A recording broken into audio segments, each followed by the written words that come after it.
Mostly on the events of the 21st of March 1916 Sharpeville, but another massacre that happened 25 years later on the same day is not always brought to mind. On this day in 1985, people gathered on Maduna Road between Uitenhage and Langa township in the Eastern Cape. They had been attending a funeral of one of the 6 who had been slain by the apartheid police just 5 days earlier. In a bid to disperse the crowd, police opened fire, killing 35 people. The tragic incident became known as the Langa massacre. And now, 34 years later, even though a monument to commemorate the slain victims was erected at a heritage site near the place where the shooting happened, activists are calling for a more comprehensive heritage site in Uitenhage. Nqonji picked up the story for us.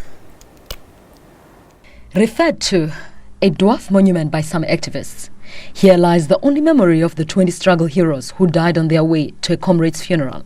After nearly 3.5 decades later, the remaining struggle activists want history to live on. They are calling for a proper heritage site. We have a heritage site. It's got a dwarf monument.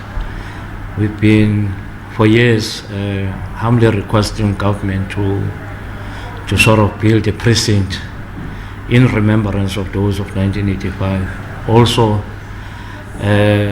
just for the question of dignity, also preserving the history of 1985. The history of 1985 lies in the halls of the new Brighton Centre, in the red location. It's not an ideal situation. Some activists believe their efforts have not been recognized, claiming to have had very little recognition. But giving up on a fight for a place in history is not an option.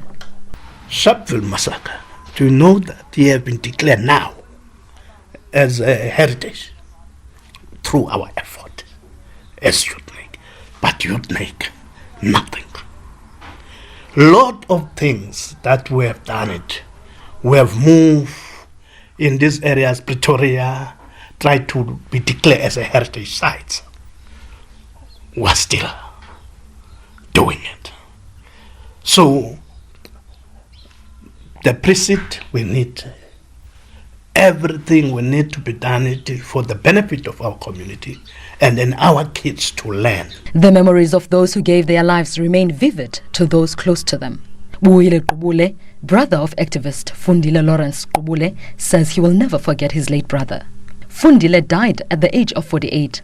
He lost both his legs as a result of the shooting and experienced excruciating pain from bullet injuries.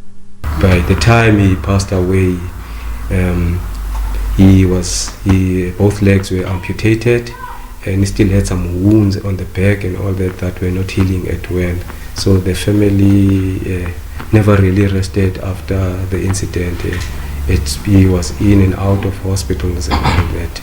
A ceremony to commemorate the fallen fighters will be held in Uitenhage on Human Rights Day. The program will include a short visit to the heritage site. Following this, wreath and flowers will be laid at the cemetery. Nqonji, SABC News, Uitenhage.